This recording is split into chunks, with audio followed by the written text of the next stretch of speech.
Por eso entonces Juan, o el Evangelio de Juan, es llamado el Evangelio espiritual. Se le llama así, el Evangelio espiritual. Y ustedes ven que allá está representado en un ave, un águila.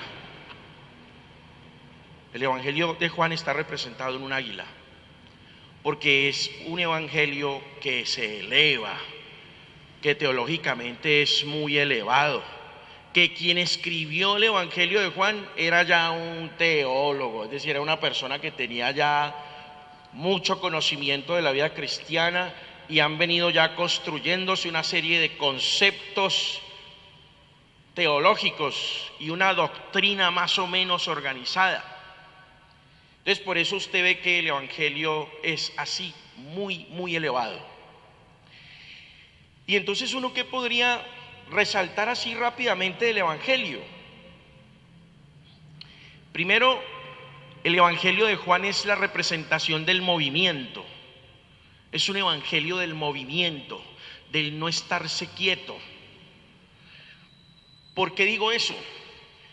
Porque si ustedes miran los otros tres evangelios, Mateo, Marcos y Lucas, ustedes ven que en esos tres evangelios Jesús arranca su vida pública en Nazaret y comienza a hacer una peregrinación que lo lleva a Jerusalén, donde finalmente muere, ¿cierto? O sea, los evangelios sinópticos nos muestran eso.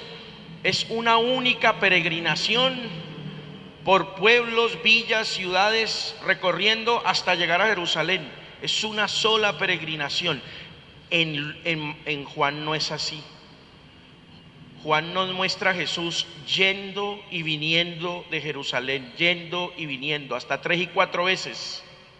Es decir, es un evangelio que nos muestra a un Jesús que va y viene, que se mueve, que no está quieto, que siempre está buscando moverse para un lado y para el otro. Concretamente, en el capítulo 2, versículo 13, en el capítulo 6, versículo 4 y en el capítulo 13, versículo 1, se nos muestra esos momentos en que Jesús va a Jerusalén y vuelve, va y vuelve. Vamos a empezar este camino con un primer relato del Evangelio de San Juan. Vamos a mirar entonces el llamado prólogo de San Juan, que está en el capítulo 1, versículo 1 al 14.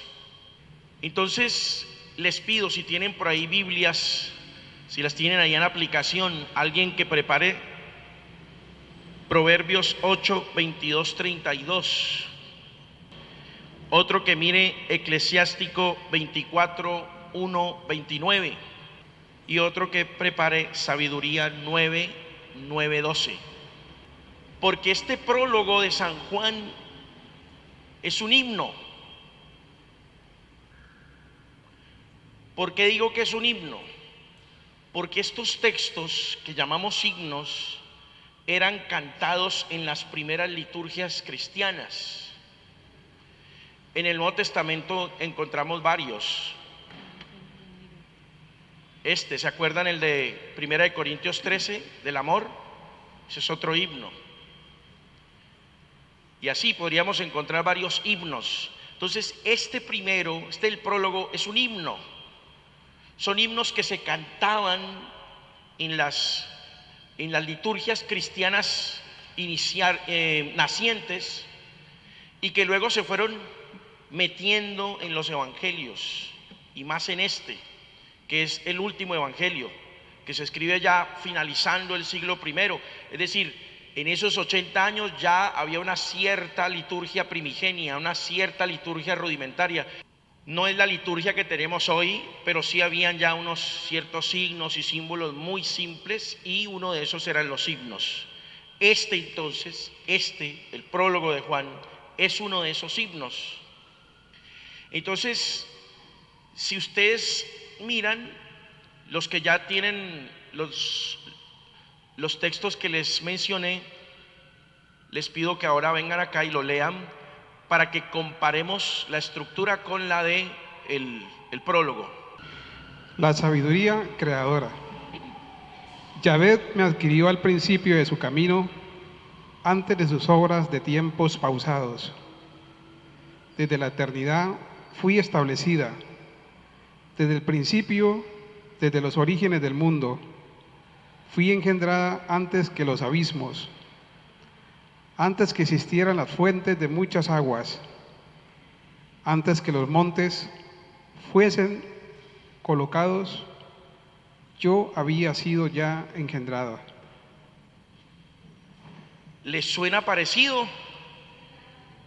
¿Sí o no? Vamos a leer el prólogo.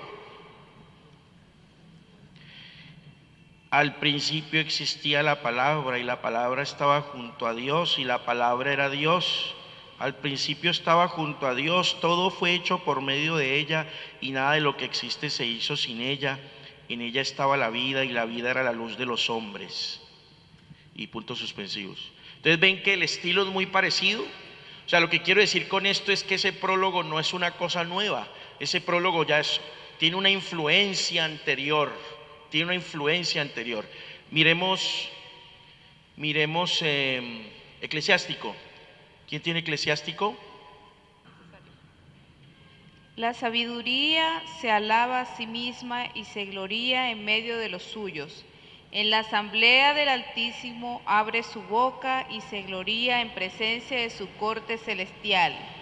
Yo salí de la boca del Altísimo y cubrí la tierra como una niebla. Habité en las alturas y mi trono fue columna de nube. Sola recorrí el círculo celeste y por las profundidades del abismo me paseé. En las olas del mar, en toda la tierra, en todo el pueblo y nación, yo imperé. En todos ellos busqué el reposo y en qué territorio instalarme. Entonces me ordenó el Creador de todas las cosas, mi Hacedor fijó el lugar de mi habitación y me dijo: pon tu tienda en Jacob y en Israel ten tu heredad. Presenta la sabiduría como una palabra creadora, como una palabra que habla y en el momento en que habla, crea, ¿cierto? Y acá dice, volvemos acá, dice, todo fue hecho por medio de ella. ¿De quién? De la palabra. Y nada de lo que existe se hizo sin ella. ¿Ven? Entonces ahí hay una conexión, hay una conexión. Es decir, Juan nos está queriendo decir que esa palabra que no tiene un nombre todavía, esa palabra ya existía desde tiempos inmemoriales, desde antes de que existiera el tiempo cronológico, desde la eternidad ya existía esa palabra y es esa misma de la que habla el libro de la sabiduría, el libro del Eclesiástico. Y miremos sabiduría. Contigo está la sabiduría que conoce tus obras, que estaba presente cuando hacías el mundo, que sabe lo que es agradable a tus ojos y lo que es conforme a tus mandamientos. Envíala de los cielos santos, mándala de tu trono de gloria para que a mi lado participe en mis trabajos y sepa yo lo que te es agradable, pues ella todo lo sabe y entiende. Ella me guiará prudentemente en mis empresas y me protegerá con su gloria. Entonces mis obras serán aceptables. Juzgaré a tu pueblo con justicia y seré digno del trono de mi Padre. Entonces mire las obras que surgen de la sabiduría. Esa sabiduría se equipara al logos. En algunas traducciones del Nuevo Testamento, esta palabra, este término palabra, se reemplaza por logos. Y logos muchas veces se reemplaza también por sabiduría. O sea, para indicar entonces que la palabra, el logos, la sabiduría es la creadora, es la generadora de la realidad y que ella existe desde antes de que existiéramos todos nosotros y desde antes de que existiera el universo mismo, ¿cierto? Pero todavía no tiene un nombre. Está hablando de la palabra, está hablando del logos, está hablando de la sabiduría, pero no le ha puesto un nombre todavía. Y dice que ha estado desde siempre. Bueno, ahora vamos a mirar Filipenses 2, 6, 11. Prepare por ahí alguien Filipenses 2, 6, 11. Colosenses 1, 15, 20. Y Primera de Timoteo 3, 16. Primera de Timoteo 3, 16. Colosenses 1, 15, 20. Filipenses 2, 6, 11. ¿Por qué? Porque vamos a mirar los himnos de los que les hablo en el Nuevo Testamento. Entonces vamos a mirar la similitud de esos himnos del Nuevo Testamento con este himno del prólogo del Evangelio de San Juan. Él, siendo de condición divina, no se apegó a su igualdad con Dios, sino que se redujo a nada, tomando la condición de servidor, y se hizo semejante a los hombres, y encontrándose en la condición humana, se rebajó a sí mismo, haciéndose obediente hasta la muerte y muerte en una cruz. Por eso Dios lo engrandeció y le dio el nombre que está sobre todo nombre. Pero no lo vaya a decir. El nombre sobre todo nombre, pero no lo vaya a decir todavía. Entonces, ese himno de Filipenses es el famoso himno cristológico. Es el himno más cristológico de todos, ¿cierto? Ese de Filipenses 2, ¿no? ¿Quién encontró Colosenses? Él es la imagen del Dios invisible, el primogénito de toda creación, porque en Él fueron creadas todas las cosas, las que hay en los cielos y las que hay en la tierra, visible e invisible, sean tronos, sean dominios, sean principados, sean potestades. Todo fue creado por medio de Él y para Él. Y Él es antes de todas las cosas, y todas las cosas en Él subsisten. Ustedes ven, en Él están todas las cosas subsisten, pero todavía no hemos dicho el nombre. Entonces todo en la vida tiene un origen, todo en la vida tiene un comienzo, ¿cierto? Esto que estamos mirando es el comienzo de todo, el origen de nuestra fe, el principio fundamental por el que decimos que tenemos fe. Esto es lo que estamos haciendo, como si fuera el Big Bang de nuestra vida espiritual. Así estamos en este instante, hermanos, hermanas, como si nos estuviéramos devolviendo en el tiempo para ir a mirar dónde comenzó todo, dónde se originó todo, y contemplar esa gran verdad de alguien que existió desde siempre, de alguien que ha existido desde la eternidad, de alguien que ha existido desde antes del tiempo, y en ese queremos creer. Entonces, este del que estamos hablando, o esta de la que estamos hablando, porque hablamos de la sabiduría o de la palabra, es preexistente, o sea, está antes de la misma existencia, ¿ve?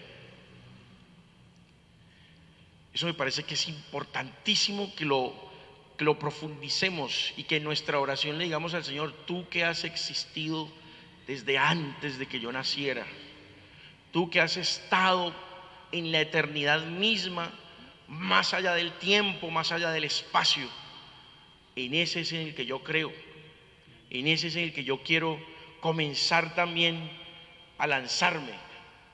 Porque miren, hermanos, que todavía no digo el nombre, ha existido desde antes y ha entrado en el tiempo y en el espacio para luego arrebatarnos del tiempo y del espacio y llevarnos también a su condición fundamental, que es la eternidad. Y les digo esto: si nosotros creemos en que todavía no digo el nombre, si nosotros creemos en ya no seremos seres temporales, ya no seremos seres que estamos dominados por el tiempo y el espacio.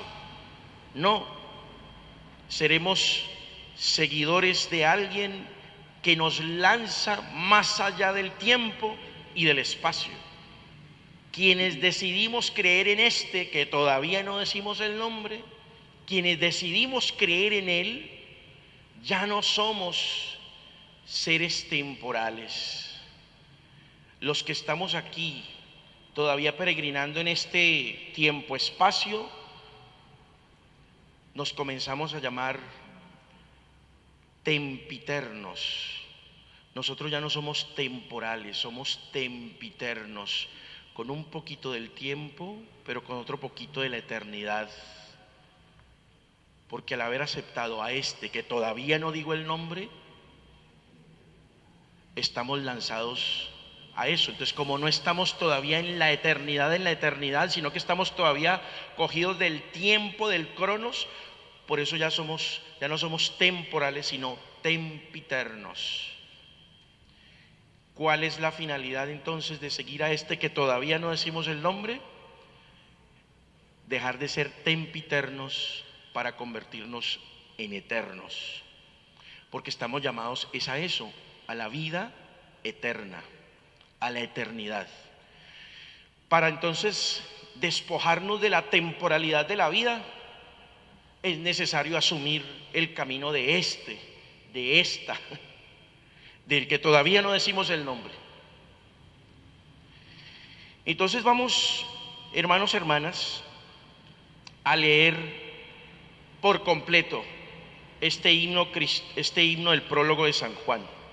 Entonces quiero invitarlos a que escuchemos atentamente, porque lo que hemos hecho aquí es una introducción, una pequeña introducción a este conocimiento de este que todavía no decimos el nombre, pero que queremos seguir, pero del que queremos como dar crédito, del que queremos tener fe, ¿cierto?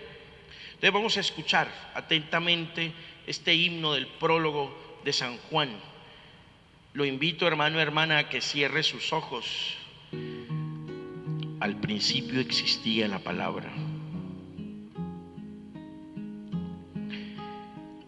y la palabra estaba junto a Dios, y la palabra era Dios. Al principio estaba junto a Dios. Todo fue hecho por medio de ella,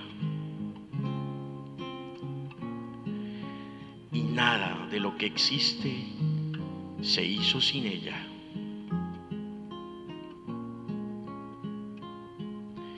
En ella estaba la vida, y la vida era la luz de los hombres.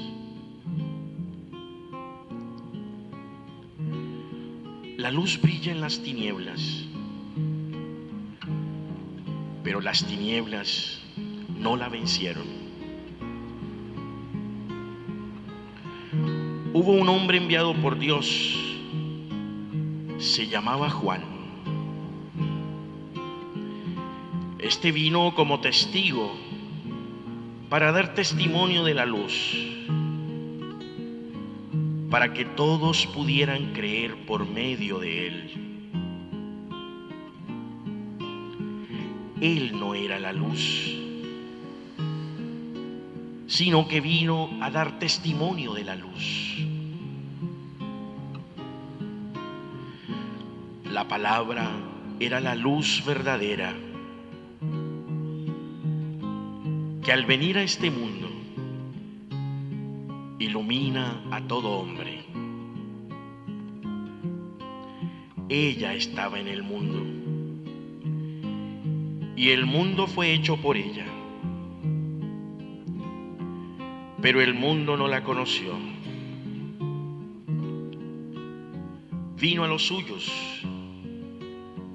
y los suyos no la recibieron. Pero a los que la recibieron, a los que creen en su nombre, les dio poder de llegar a ser hijos de Dios. Estos no nacieron de la sangre, ni por deseo y voluntad humana, sino que nacieron de Dios.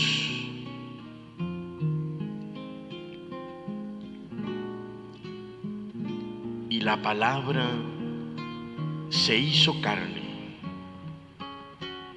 y puso su tienda entre nosotros, y hemos visto su gloria, la que recibe del Padre como Hijo único, lleno de gracia y verdad.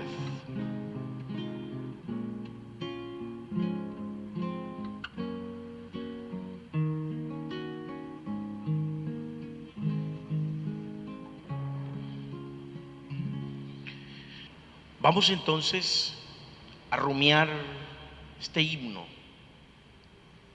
Vamos a volver sobre él. Vamos a intentar sacar el jugo, exprimirlo lo más que podamos, para que tú renueves tu adhesión a él, del que no hemos dicho el nombre todavía, o el que ha venido hoy por primera vez, diga: yo me quiero pegar de ese, yo quiero unirme a ese, yo quiero estar con ese del que todavía no hemos dicho el nombre. Yo, Juan, hermano de ustedes, con quienes comparto por amor a Jesús el sufrimiento y la espera paciente del reino, me encontraba desterrado en la isla de Patmos por haber anunciado la palabra de Dios y haber dado testimonio de Jesús. Primera de Juan 1:1. Lo que existía desde el principio, lo que hemos oído, lo que hemos visto con nuestros ojos, lo que hemos mirado con nuestras manos, han palpado acerca del Verbo que es la vida. ¿Qué similitudes encontramos ahí? ¿Qué se nos está diciendo? Que la palabra existía desde el principio y que nosotros somos testigos de esa palabra. Es decir, el discípulo no solamente está en la actitud de aprender, sino que en la medida en que va aprendiendo, también va dando testimonio. La doble dimensión de aquel que quiere creer en este del que todavía hemos dicho el nombre es que yo creo, y que creer indica escuchar para luego dar testimonio. Ese es un principio fundamental de aquel que quiere seguir a este del que todavía no hemos dicho el nombre. Piensa tú, aquel que ya viene caminando, o aquel que está queriendo caminar por primera vez, ¿quieres renovar esa dimensión tuya como discípulo? Es decir, escuchar esta palabra viviente, esta palabra que ha existido desde antes del universo, desde que antes de que hubiera tiempo y espacio, y quieres también dar testimonio de esta palabra de la que te alimentas, de la que te sirves. ¿Quieres de verdad hacerlo? Desde el comienzo se nos ha dicho que este del que todavía no hemos dicho el nombre es una palabra creadora, es una palabra que ilumina, es una palabra que da sabiduría, es una palabra que alimenta la vida. Pues eso tan bueno uno dijera: pues sí, qué chévere, yo quiero de eso. Como cuando le presentan a usted un manjar blanco bien rico y usted le quiere meter el dedo, ¿cierto? Pues lo mismo pasa con esto. Esto se ve tan atractivo, esto se ve tan interesante, que yo digo: oye, yo quiero de eso, me atrae, me gusta, me llama la atención, porque es que esto comienza así. Y lo que hizo este del que todavía no hemos dicho el nombre es que los que decidieron creer les quedó gustando la bobada. Entonces, bueno, ese es un elemento que debemos entonces tener ahí presente en este camino que queremos renovar o en este camino que queremos comenzar. Miremos el versículo 3. Dice: todo fue hecho por medio de ella. ¿De quién? De la palabra. Todo fue hecho por medio de ella, y nada de lo que existe se hizo sin ella. Vamos a mirar Colosenses 1, 15, 17 y Hebreos 1, 2. Y Él es antes de todas las cosas, y en Él subsisten todas. Bueno, entonces mire, ahí encontramos un paralelismo. Esto de Filipenses se dijo primero que Juan. Es decir, Juan bebió de eso. ¿Por qué? Porque acuérdense que Juan fue el último evangelio. Filipenses ya se había escrito, hacía ya por ahí unos 20 o 30 años se había escrito Filipenses. Entonces Juan, el que escribió Juan, bebe de esa fuente de Filipenses. Entonces reafirma la idea de que esta palabra es una palabra creadora. Este que llamamos el logos, este que llamamos palabra, este que llamamos sabiduría, es creador. Nosotros somos una creación, ¿no? Somos una creación. Pero en la medida que vamos avanzando en este texto, vamos descubriendo que no somos cualquier creación. Somos una creación divina. Y vamos a ir descubriendo que somos divinos. Sí. Y no nos tiene que dar miedo decir que somos divinos. No nos tiene que dar miedo eso. Padre, pero es que yo soy pecador. No importa, pecador y todo, eres divino. ¿Usted no ha visto que la mamá le dice al hijo: ay, mi amor, usted es tan piquiña, pero es divino? Pero es divino, ¿cierto? O sea, somos divinos. Y vamos a ir descubriendo por qué decimos que somos divinos y que no nos tiene que dar miedo decir que somos divinos. Que somos divinos. Miremos Hebreos 1:2. En estos últimos tiempos nos ha hablado por medio del Hijo, a quien instituyó heredero de todo, por quien también hizo los muros. Nos habla a través de su Hijo, a quien le dio ¿qué? El mando.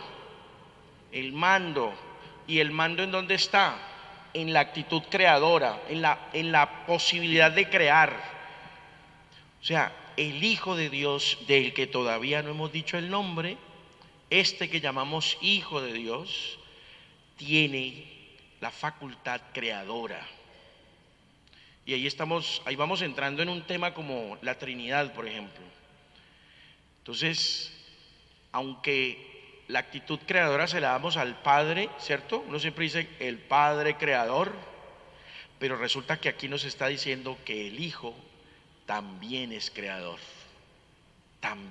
También participa de la posibilidad de crear, de generar. Este Hijo de Dios habla y crea, porque su palabra tiene autoridad. Su palabra tiene autoridad. ¿Y en qué se expresa la autoridad? En que es capaz de crear. Yo soy una criatura. Yo soy creación y yo he sido creado no solo por obra de la naturaleza, sino también por obra de esta palabra. ¿En qué momento sucedió eso? Bueno, digámoslo, en el bautismo. En el bautismo fuimos creados. En el bautismo fuimos creados. Somos una creación de Dios. Y esa creación de Dios se reafirma en el bautismo. El bautismo nos da esa condición. Miremos ahora el versículo 7. Dice: este vino como testigo para dar testimonio de la luz. ¿De quién está hablando? De Juan. Para que todos pudieran creer por medio de él. Miremos Mateo 3, 1, 12. Juan el precursor. En aquellos días apareció Juan el Bautista, predicando en el desierto de Judea. Decía: conviértanse, porque está llegando el reino de los cielos. A él se refería el profeta Isaías cuando dijo: voz del que grita en el desierto, preparen el camino al Señor, nivelen sus senderos. Llevaba Juan un vestido de pelo de camello y una correa de cuero a su cintura, y se alimentaba de saltamontes y de miel del campo. Acudían a él de Jerusalén, de toda Judea y de toda región de Jordán. Ellos reconocían sus pecados y Juan los bautizaba en el río Jordán. Entonces, mire, dice que ahí está mostrando el ministerio de Juan. Entonces, el prólogo presenta a Juan como un ¿qué? Como un testigo. Él vino para dar testimonio de la luz. Él no era la luz, simplemente vino a dar testimonio de la luz para que todos creyeran por medio de él. ¿Qué venimos siendo entonces nosotros, los que hemos decidido creer en él? ¿Qué venimos siendo entonces? Testigos, es decir, que somos como Juan. Quien decide creer tiene el deber, tiene el llamado, tiene la ilusión de dar testimonio de ese que llamamos la luz. Entonces aquí, una vez más, pregunta: ¿de verdad nosotros, los que llevamos ya un ratico caminando en esto y que estamos tratando aquí como de renovarnos, de verdad damos testimonio de la luz? ¿De verdad nosotros logramos que otros crean en él a través del testimonio que damos nosotros? Bueno, contéstese usted allá y luego viene y me cuenta en la confesión. Entonces, en este inicio de todo, en este camino que estamos tratando de reiniciar, o en este camino de los nuevos que están tratando de querer comenzar un camino mucho más profundo en esta vida que llamamos vida cristiana, pues hay un elemento allí que es muy importante, y es el que si yo decido asumir este camino, debo también ser testigo de este camino, dar testimonio de este camino. Y eso explica por qué el Padrecito viene y friegue con el tema de la misión. Porque la misión es ¿para qué? Para dar testimonio, para dar testimonio. Entonces, si yo sigo allá sentado en la banca, si sigo sentado en la banca, o si sigo reunido en la pequeña comunidad comiendo libro, pues chévere que coman libro, pero hay que salir a dar, como Juan, testimonio de la luz. Miremos ahora el versículo 9. La palabra era la luz verdadera que al venir a este mundo ilumina a todo hombre. Ilumina a todo hombre. Y aquí vamos a mirar Isaías 49:6.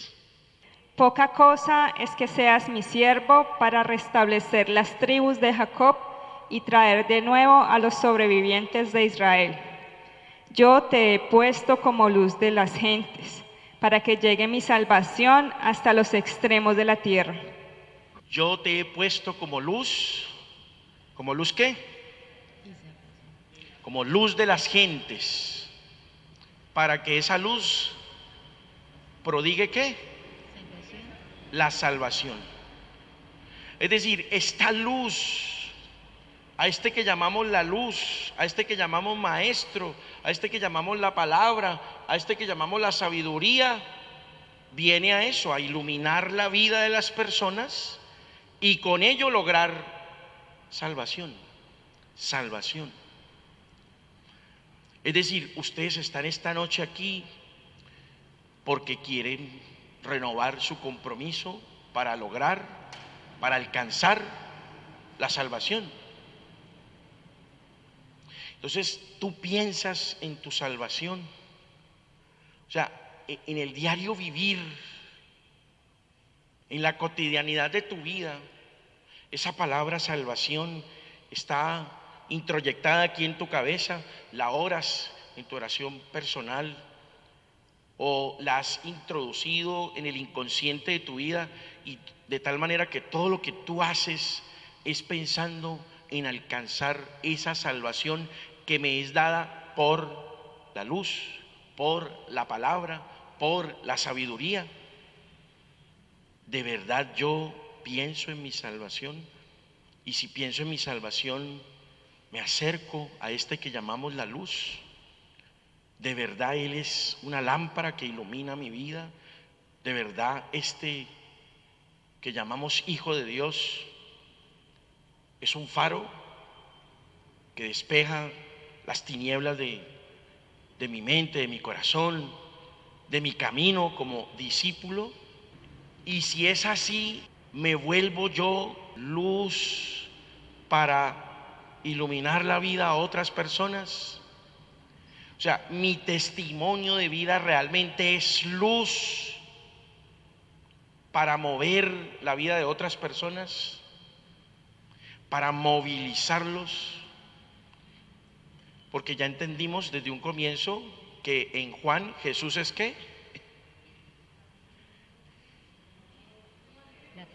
Jesús te mueve, es movimiento.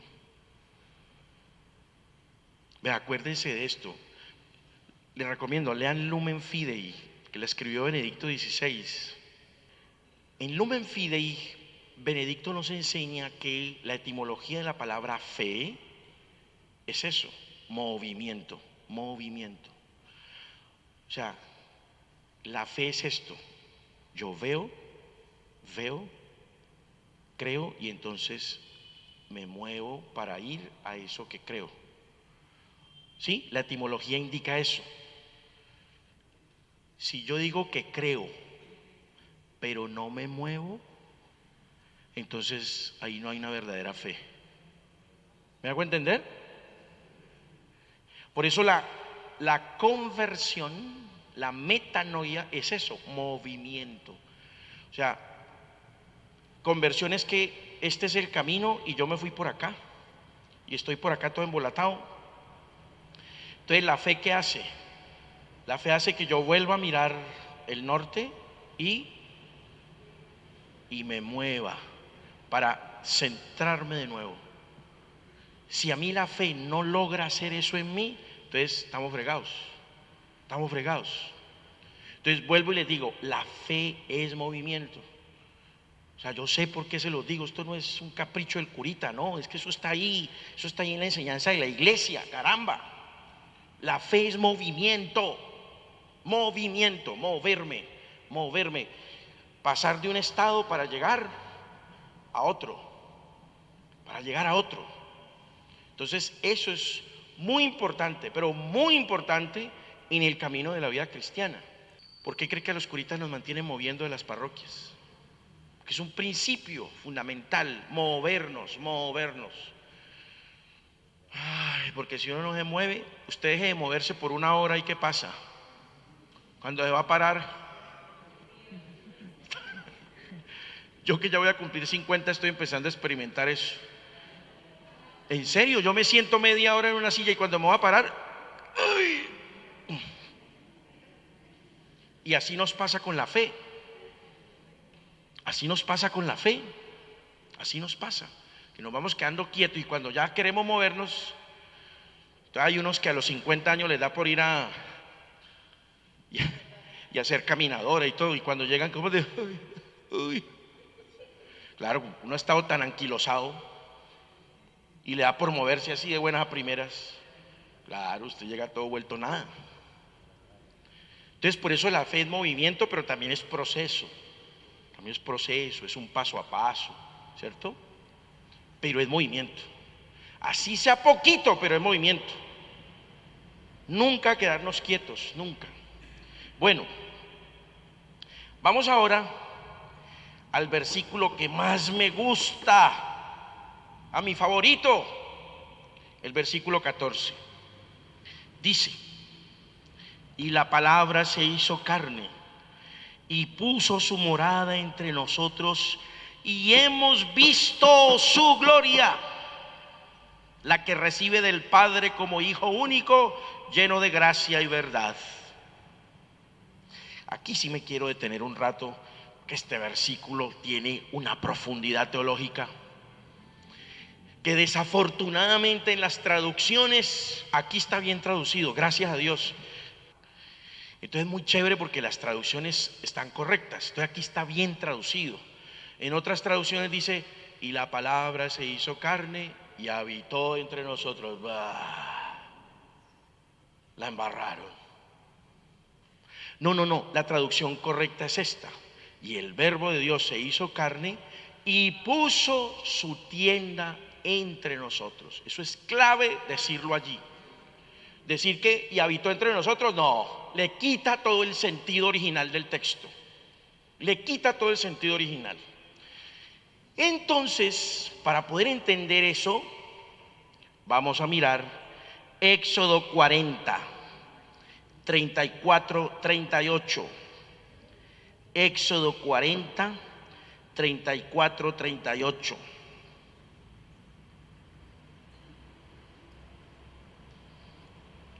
Éxodo 40, 34, 38. Entonces la nube cubrió el tabernáculo de la reunión, y la gloria de Yahvé llenó la morada. Dice que el tabernáculo, ¿qué era el tabernáculo? En el Antiguo Testamento, cuando el pueblo era peregrinante y no había llegado todavía a la tierra prometida, ellos se movían en tiendas. ¿Qué eran las tiendas? Unas carpas. Todos tenían carpas, menos el tabernáculo. O sea, el tabernáculo era donde estaba el arca de la alianza en la que había metido las tablas de la ley. Entonces el tabernáculo era el lugar donde depositaban el arca. Luego con el tiempo ellos van entendiendo que pues hombre, que es el arca, como no va a tener también tienda, también debe tener su tienda. Entonces le construyen una tienda y a esa tienda la llaman la tienda del encuentro. Entonces de eso está hablando allí. Entonces dice que la nube descendió sobre el tabernáculo. La nube es ¿quién? Es Dios. Acuérdense que en la Biblia la nube es la presencia de Dios. ¿Se acuerdan de la transfiguración? No había terminado de hablar cuando de una nube salió una voz que dijo. Entonces la nube siempre es presencia de Dios. Entonces la presencia de Dios desciende sobre el tabernáculo para decir, aquí estoy yo, ha llegado Dios. ¿Qué sigue? De modo que Moisés no pudo entrar en el tabernáculo de la reunión, pues la nube descansaba sobre éste y la gloria de Yahvé llenaba la morada. En todas sus marchas, los hijos de Israel levantaban el campamento cuando la nube se alzaba de encima de la morada. Y si la nube no se levantaba, no se marchaban hasta el día en que se levantaba. Porque durante el día estaba sobre la morada la nube de Yahvé, en la cual durante la noche había fuego, viéndolo toda la casa de Israel en todas sus marchas. Bueno, entonces eso para indicar que la tienda es la simbología de la presencia de Dios, ¿cierto?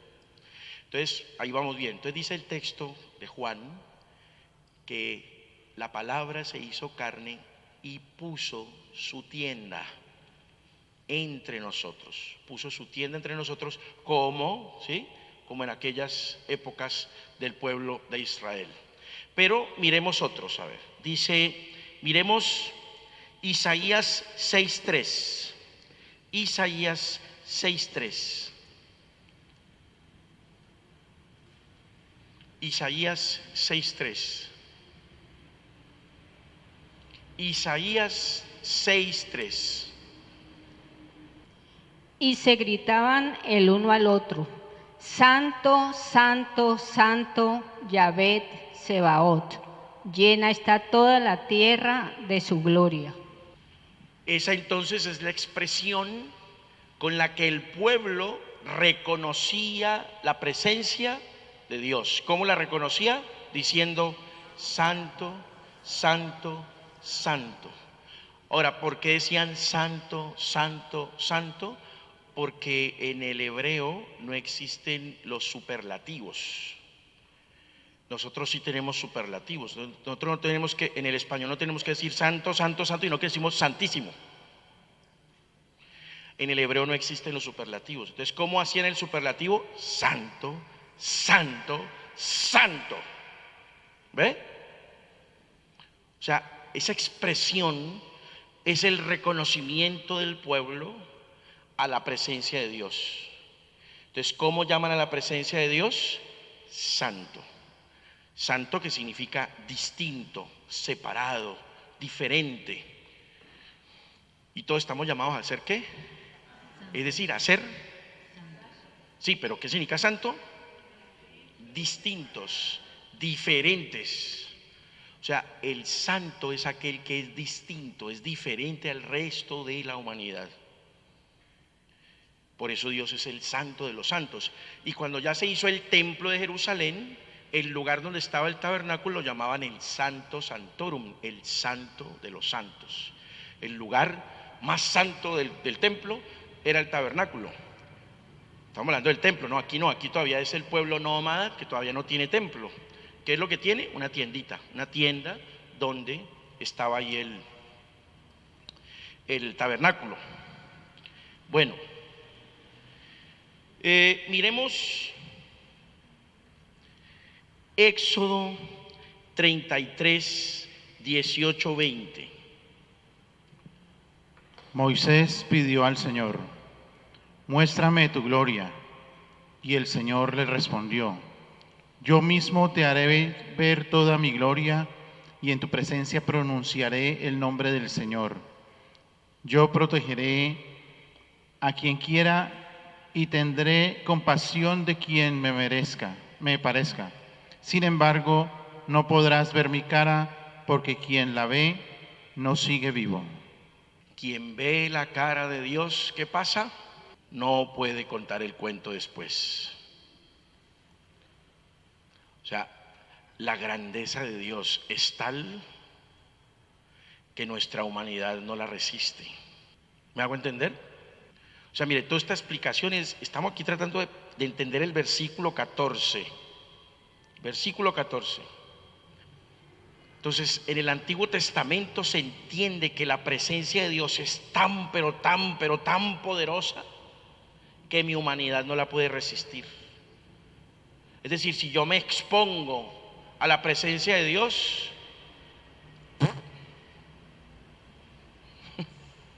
desaparezco.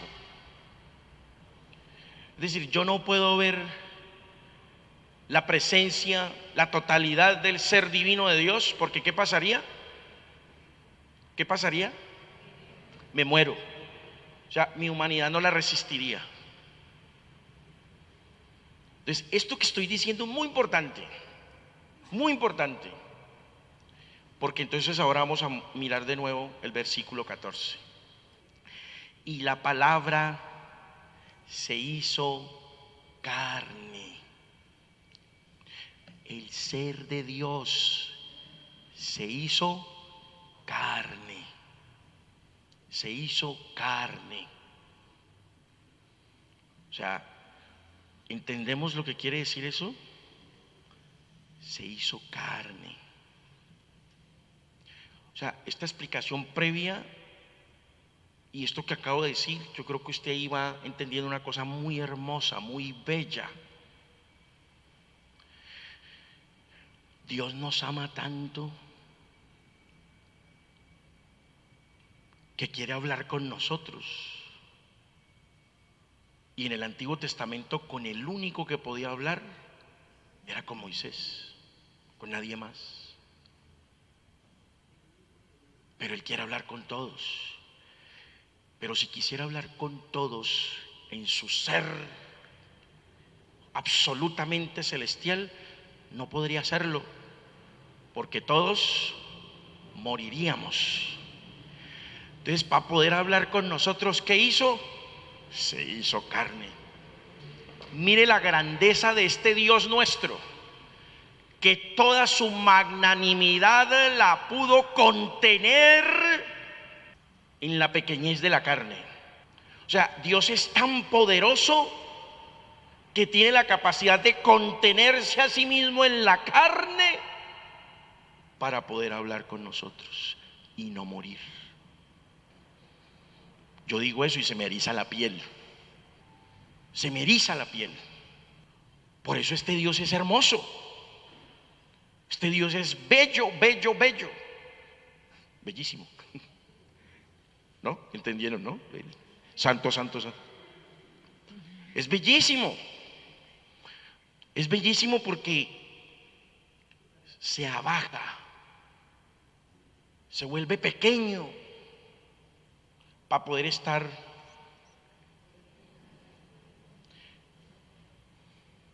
Entonces no somos nosotros los que tenemos que ponernos al nivel de Él, no, es Él el que se pone al nivel de nosotros para poder hablarnos, para poder contarnos sus maravillas, para poder hablarnos de su verdad, para manifestarnos su esencia divina en la realidad de la carne. Esto es bellísimo, eso es precioso. Y cuando uno medita eso, cuando uno renueva esa realidad, uno dice, no, definitivamente estamos hechos. Estamos hechos. Porque mire, dice, y la palabra se hizo carne y puso su tienda entre nosotros y hemos visto su gloria. ¿Se acuerdan que no podían ver la gloria de Dios? ¿Se acuerdan que Moisés le dice, muéstrame tu gloria? Dice, sí, pero te lo voy a mostrar así poquito porque si te la muestro mucho. En cambio, esta palabra encarnada pone la tienda y el nuevo tabernáculo es la carne y ese nuevo tabernáculo se coloca allí para que todos podamos ver su gloria y no morir, sino por el contrario, vivir y tener mucha vida. Eso, hermanos, es el gesto de amor más grande de Dios. Es empequeñecerse. Eso es lo que llamamos en teología la kenosis. El Dios kenótico, el Dios que se empequeñece, el Dios que se abaja, que se pone al nivel nuestro y nos habla en nuestro lenguaje, el lenguaje humano, para poder manifestar su gloria. Cuando rezamos el gloria, ¿se acuerdan que se los expliqué? Es como si fuéramos los mismísimos ángeles de Dios, porque ese gloria, ¿quién lo decía? Los ángeles. Porque la Eucaristía es el cielo aquí en la tierra. Entonces, miremos este texto, Apocalipsis 21:3, y vamos cerrando. Y oí una gran voz desde el trono que decía, he aquí la morada de Dios entre los hombres. He aquí la morada de Dios entre los hombres. ¿Quién es? Jesucristo el Señor. Ahora sí, Jesucristo el Señor es la morada de Dios entre los hombres. ¿Quieres tú habitar esa morada, hermano, hermana? ¿Sí? ¿Quieres habitarla? ¿Quieres vivir en ella? Bueno, hay que seguirlo. Hay que seguirlo. Hay que hacer el camino. Hay que hacer el discipulado. Entonces esta noche, hermano, hermana, el que ya viene caminando, bueno, antes de acostarse, esta noche antes de acostarse, hola, yo si quiero que Jesús sea mi morada, sea mi nueva morada del encuentro, la nueva tienda del encuentro, en la que yo puedo interactuar con Él y no morir, en la que yo puedo ver la gloria de Dios, que ilumina mi vida, que transforma mi ser, que me hace una nueva criatura. Después de escuchar esto, ¿qué? ¿Les quedan ganas de volver dentro de 8 días o no? ¿Sí? ¿No va a poder dormir? ¿Quiere volver dentro de 8 días o no? Posiblemente. Posiblemente, bueno, ya por lo menos es posiblemente. Vamos a dejar unas tareitas. Vamos a dejar unas tareitas. Entonces, preguntas. Sobre el versículo 4 de este himno, preguntémonos, ¿cómo entiendes que en Cristo está la vida verdadera? Esa pregunta es con relación al versículo 4 del prólogo.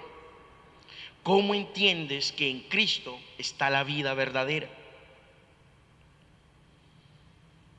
Sobre el versículo 5, ¿has vivido situaciones en que sientes que no comprendes a Dios?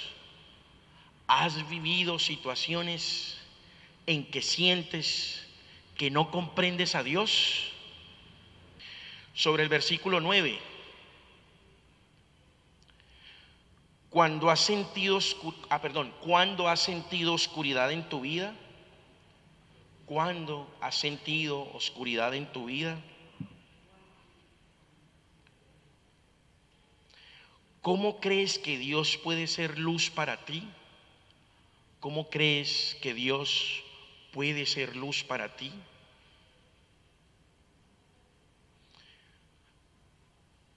Sobre el versículo 10, ¿qué tendrías que disponer en tu vida para recibir a Jesús como huésped? Sobre el versículo 12, ¿qué necesitarías que Jesús hiciera en tu vida? Y por último el versículo 14, ¿cómo sientes que puedes reconocer la gloria de Dios en tu vida?